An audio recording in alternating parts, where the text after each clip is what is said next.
أعوذ بالله من الشيطان الرجيم.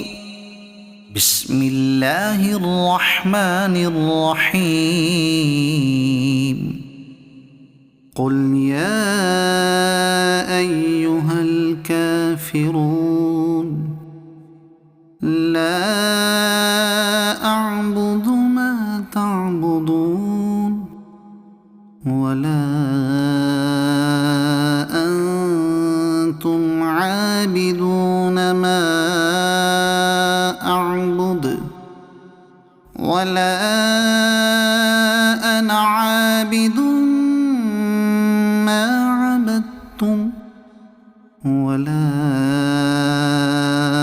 أنتم عابدون ما أعبد لكم دينكم ولي دين.